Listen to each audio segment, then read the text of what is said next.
Hi, my name is Grace, and I am 28 years old. On the surface, my family always looked like the kind of family people admired. My father, William, was respected in the community. My mother, Brenda, always kept up her graceful image, and our home looked warm and welcoming from the outside. Neighbors would often tell me how lucky I was to have such caring parents. But the truth behind closed doors was very different. Inside that house, I never felt like a daughter. I felt like a project, someone they could mold into whatever image they needed to protect their reputation. Everything I did was judged. The way I dressed, the way I spoke, even the way I laughed. My father constantly reminded me that people were watching, and my mother followed him like a shadow, nodding in agreement, correcting me whenever she thought I wasn't polite enough. As a child, I remember lying awake at night, staring at the ceiling, wishing I could escape. I wanted to feel what freedom was like, to breathe without fear of criticism, to live without the weight of expectations. I used to imagine running away, starting over somewhere no one knew me. But of course, I was just a child. I had no money, no place to go, and no choice but to obey. Things shifted when my younger brother, Daniel, was born. My parents' eyes lit up in a way they never had for me. Suddenly, all their love, all their pride, all their attention poured into him. At first, I thought maybe this was good, that with their focus on Daniel, I could finally find peace in the background. But that wasn't what happened. Instead, I became invisible, yet still controlled. They didn't care about my dreams, my struggles, or my voice. All they cared about was keeping me in line, shaping me into a person who would look good for their circle of friends and relatives. And with Daniel around, I realized something painful. I was no longer even considered important enough to inherit their love, let alone their trust. By the time I turned 28, one truth echoed in my heart louder than anything else. I needed to break free. But in my family, freedom wasn't something you were given. It was something you had to fight for. From the very beginning, it was clear that Daniel was my parents' favorite. He was the child who could do no wrong, the one who carried their pride and expectations like a crown. When Daniel got average grades, my parents celebrated him as though he had won a national award. When I brought home excellent grades, I was told, "That's what's expected of you, Grace." The difference stung more with each passing year. If Daniel came home late at night, my father would laugh and pat him on the back, calling him a young man enjoying life. If I returned even a little past dinner time, my mother would glare at me and whisper about how I was ruining the family's reputation. Daniel was showered with gifts, gadgets, and freedom. I, on the other hand, was reminded at every step that I was a burden. My father once said to me in a flat tone, "Grace, Daniel is the one who will carry this family name forward. You must learn to step aside and support him. That's your role." I still remember the humiliation of those words. To my parents, my existence was tied to how useful I could be for Daniel. I wasn't seen as a daughter with dreams, or as a woman with ambitions. I was just the supporting act in the story, where Daniel was the star. I tried to hold on to my hope. I told myself that if I worked harder, if I built my own life, maybe, just maybe, they would finally see me for who I was. But deep inside, I knew the truth. No matter how much I achieved, Daniel would always be the golden child, and I would always remain in his shadow. That painful realization planted a seed of anger in me, but it also planted determination. I didn't want to live and die as a background character in my own life. The moment that changed everything came on an ordinary evening at the dinner table. My father, William, set down his fork, cleared his throat, and spoke in a tone that carried finality. "From this day forward, the family house and all our property will belong to Daniel." I froze, my fork slipping from my hand. For a second, I thought I had misheard him. But then my mother, Brenda, nodded quietly as though the decision was already carved in stone. "What about me?" I asked, my voice trembling between disbelief and anger. Father didn't even look at me. "You've always been difficult, Grace. You never understood what it means to put family first. Daniel has the strength to lead this family, to carry on our name.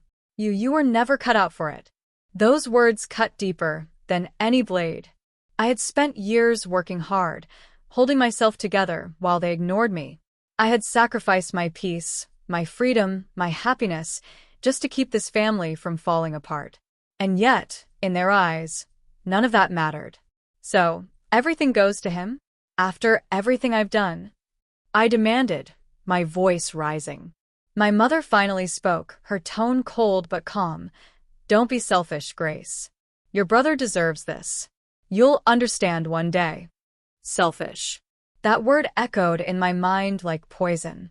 I wasn't asking for luxury or praise. I was asking for recognition, for fairness. And yet, they had already chosen their side. From that night, the air in the house grew heavier. Daniel smirked whenever our eyes met, as if he knew he had won.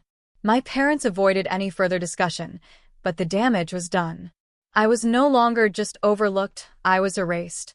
In that moment, I realized I was not only losing my family's love, but also my future.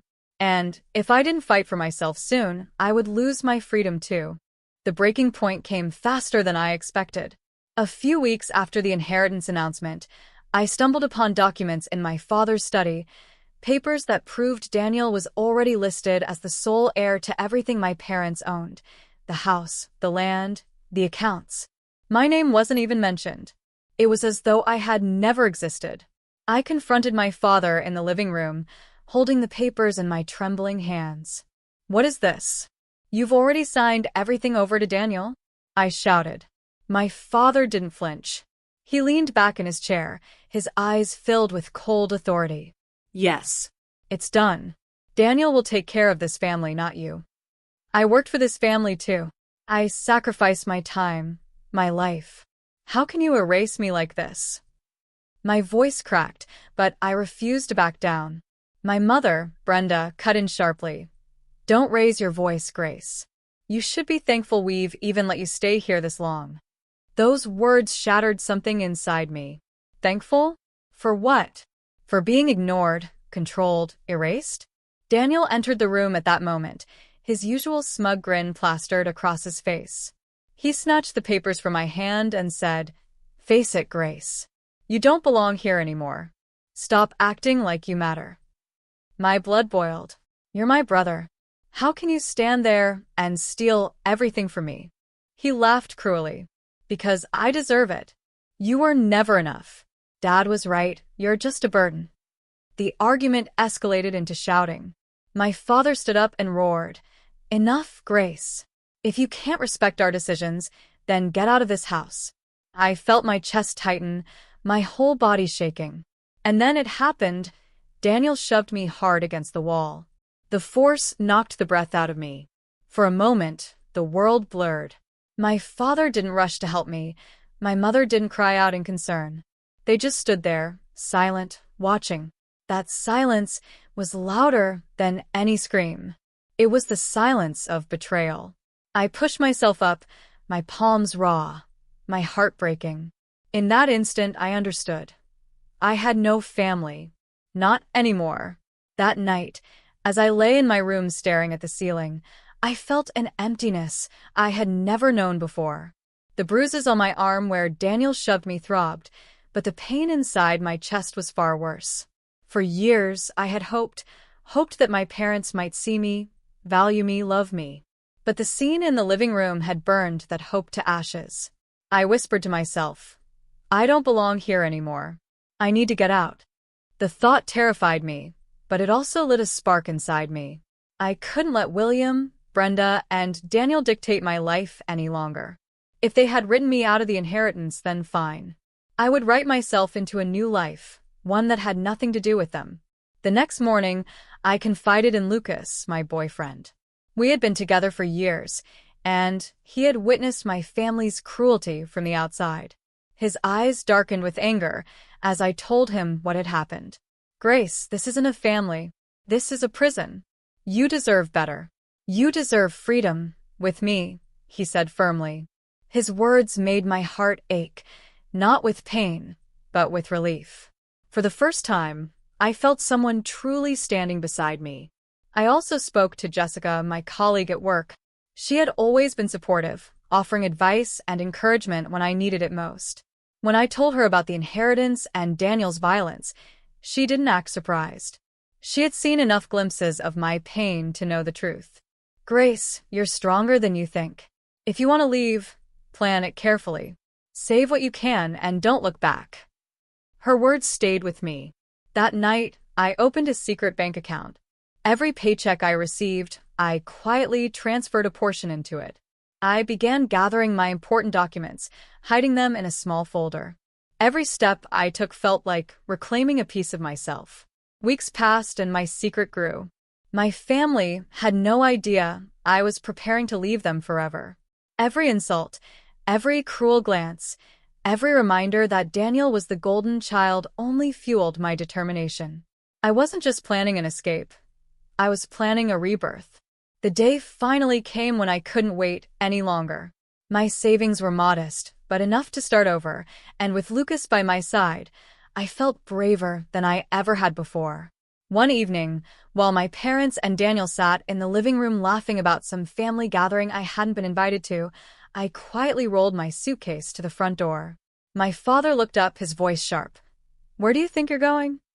I met his eyes with a calm I didn't even know I possessed. "I'm leaving. I won't live in a house where I am nothing but a shadow." For a moment, silence filled the room. Then Daniel smirked and muttered, "Good riddance." My mother crossed her arms and turned her face away as if I had never existed. My father's jaw tightened, but he didn't try to stop me. That was all the confirmation I needed. They didn't care if I stayed. They never had. Lucas was waiting for me outside in his car. We drove straight to the airport that night, my heart pounding with fear and excitement. As the plane lifted off the ground, I looked out the window and whispered to myself, "This is the last time I'll ever see that place. I'm free now." Starting over in a foreign country wasn't easy. We chose a quiet city abroad where Lucas had connections, but every day was a challenge. I worked long hours at a small office job while Lucas supported us with his steady position.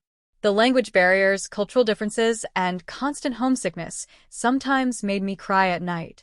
But even through the struggles, I felt something I had never felt back home: ownership of my life. For the first time, every decision I made was mine. No father dictating my choices, no mother judging my words, no brother mocking my existence. Just me, carving out a new life in a place where nobody knew my past. And slowly, day by day, I began to feel alive. Life abroad was far from easy, but every struggle reminded me why I had left. In the first year, there were nights when I counted every coin, terrified of running out of money before the next paycheck. There were mornings when I dragged myself out of bed with barely any sleep, balancing 2 part-time jobs just to cover rent. But unlike at home, this effort was mine.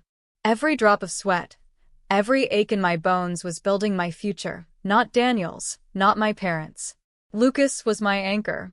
He encouraged me when I doubted myself, celebrated even the smallest victories, and reminded me that starting from nothing was not failure. It was courage. Together, we built a small apartment into a home. It wasn't grand, but it was ours. At work, my dedication began to pay off. My manager noticed my persistence and reliability, and soon I was promoted from an assistant role to a coordinator position. The extra income gave me a chance to finally breathe. I opened a savings account, not out of fear this time, but out of hope. Jessica, my colleague back home, stayed in touch. Her messages reminded me that I wasn't forgotten, that someone had always believed in me. She would write, "Grace, keep going. One day, you'll look back and be proud of how far you've come." Those words became a quiet mantra I carried with me through the hardest days. Years passed, and with each one, my confidence grew. I took professional courses, sharpened my skills, and eventually secured a stable job in real estate management, a career I had once only dreamed of. Soon after, Lucas and I moved into a larger home, one with sunlight pouring through the windows and space that finally felt permanent. For the first time in my life, I wasn't surviving, I was thriving.